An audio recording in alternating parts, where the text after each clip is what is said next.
Subscribe now and press the bell icon. Never miss an update.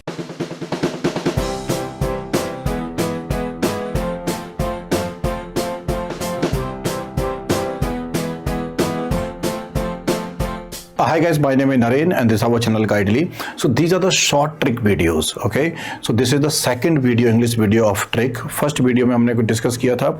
आज मेरे पास में कुछ वाव फैक्टर है, एक्स्ट्रा स्टोरीज है, मोस्ट कंफ्यूजिंग वर्ड्स हैं. इनको याद करो, एग्जाम में आता है ये वाला.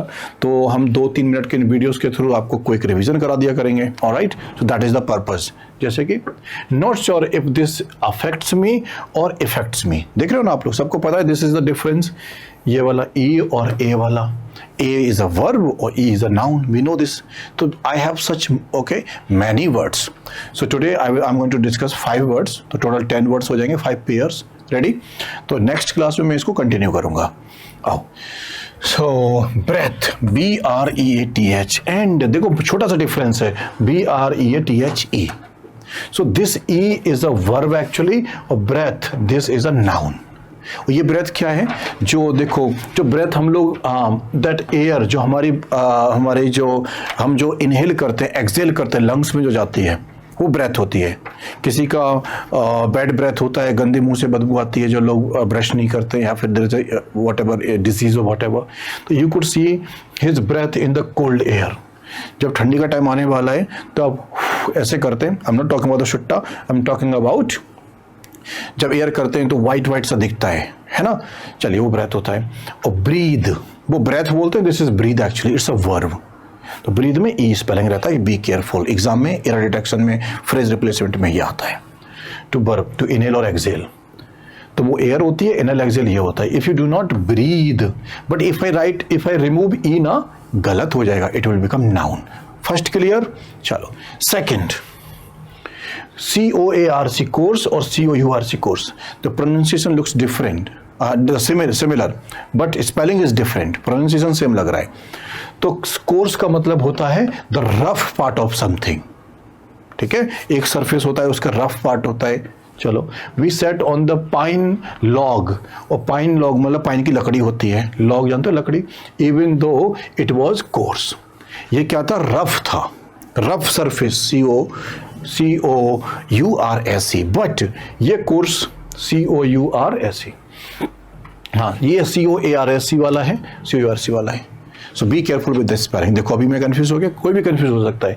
COARC कोर्स मीन्स होता है रफ पार्ट, और ये कोर्स ऑफ एक्शन आपको पता ही है, एक पाथ होता है. ठीक है, मीन्स अ डायरेक्शन और a path. The hurricane blue okay along the predicted course. जो जैसे कि मेट्रोलॉजिकल डिपार्टमेंट होता है, वो प्रेडिक्ट करते हैं कि हरिकेन यहाँ से निकल के जाएगा. The path, the direction, the course. COURSE. और COARSE मीन्स होता है रफ पैच. तो this is very important difference. Next देखो, आयल और ये आयल. तो इनका pronunciation looks okay similar, but the meaning is different and spelling is different. तो ये देखो, आयल क्या होता है? देखो, आपने देखोगे जब चर्च में जाते हैं, या फिर अगर आप प्लेन में ट्रेवल किए हो, तो इधर सीट है, या बस में तो ट्रेवल किया ही है ना, इधर सीट है, इधर सीट है, और बीच में there is a passage, there is a gali. तो दिस इज कॉल्ड आयल. जब आप चर्च में अगर कभी गए होगे, देखा होगा, देयर आर चेयर्स, और this is the middle part. There is space, the passage, the गली, that is called aisle. Passage between rows of seats. यहाँ पे देखो सीट्स हैं, यहाँ पे सीट्स हैं, और this part is called AISLE. we pronounce is aisle. चलिए, और then what is this one? हाँ, और आइल, AISLE मतलब एन आइलैंड होता है, इसे हम आइलैंड को बोलते हैं. आओ पूरा पढ़ते हैं. A passage between two row of seats in a building such as the church or theatre, an aircraft or train. तो ये वाला हो गया. और an island or peninsula, especially small one को हम लोग ISLE बोलते हैं. क्लियर? एक आइलैंड है, एक हमारा पैसेज रास्ता होता है. This one is very tricky. So subtle difference है. Amoral versus immoral, both are wrong. First of all, both are negative in meaning. देखिए, अमोरल मतलब नॉट कंसर्न्ड विथ राइट और wrong. This person does not care what is right और wrong. Maybe this person does not know what is right और wrong. ठीक है, amoral behaviour. That person doesn't know what is right what is wrong, बस कर दिया. लेकिन immoral, this is definitely negative. और this might be negative और this might be positive. गलत सही में डिफरेंस नहीं पता. अमोरल, अज्ञानी, समझ गए, छोटा बच्चा. और this one is a person who willingly, जानबूझ के, knowingly do something, okay, evil, wrong, negative, not following accepted moral standards. चलिए आओ अब इसको डिटेल में पढ़ते हैं. Amoral is distinct in meaning from the amoral, while immoral means not conforming to accepted standard of morality.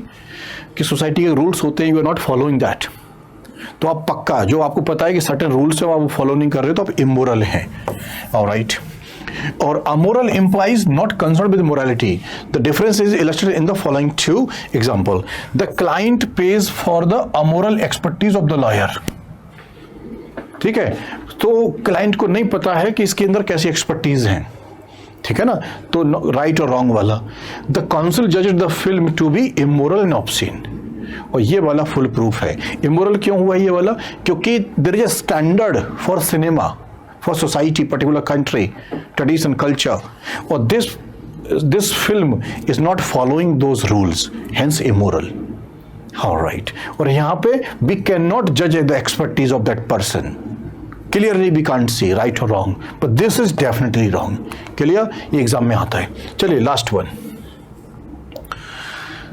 Apprise और apprise, very very important, trust me. तो देखो, अप्रेज, असेस द वैल्यू और क्वालिटी ऑफ, ठीक है ना. Appraisal होता है ना, if you are a working person आपको होता होगा, अप्रेजल होता है end of the every month और एवरी 3 मंथ और एवरी 6 मंथ एक अप्रेजल होता है. They assess your contribution, your development, alright, in organisation, कि आप कितना इम्प्रूव कर रहे हो, तो उसमें आपको अप्रेजल मिलता है, एक्स्ट्रा पैसे मिलते हैं. तो एक आपकी क्वालिटी को असेस किया जाता है, आंकलन किया जाता है.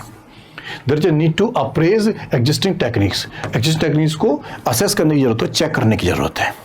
वो अप्राइज का मतलब होता है when you inform somebody, you update them, you tell them. Okay, I thought it is okay, I thought it right to, ठीक है ना, it is right to apprise Krish of what had happened, या फिर I thought it was right, मुझे लगा ये सही था कि क्रिस को हमने उसको अप्राइज कर दिया, अपडेट कर दिया, इन्फॉर्म कर दिया. तो दिस इज अबाउट अपडेट और इन्फॉर्म, और दिस इज अबाउट कि जैसे कि इनका काम अच्छा चल रहा है कंप्यूटर जी का, चलो इनको 50% का हम लोग अप्रेजल दे देते हैं, इनको हम एक्स्ट्रा पैसा दे देते हैं. he's been working hard. समझ गया, कंप्यूटर जी खुश हो गए हमारे. तो apprise.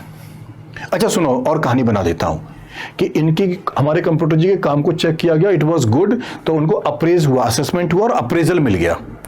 And he is my friend, तो मैं उनको कॉल करके अप्राइज किया, मीन्स मैं उनको बताया कि देखो आपका असेसमेंट हुआ है और आपको 50% का इंक्रीज हुआ है. तो अप्राइज मीन्स कॉल करके बताना, इन्फॉर्म, अपडेट करना, और इसका मतलब है असेसमेंट करना. तो आई होप आपने सटल डिफरेंस देखा होगा. These are very important question. ठीक है, all the best guys. Subscribe now and press the bell icon. Never miss an update.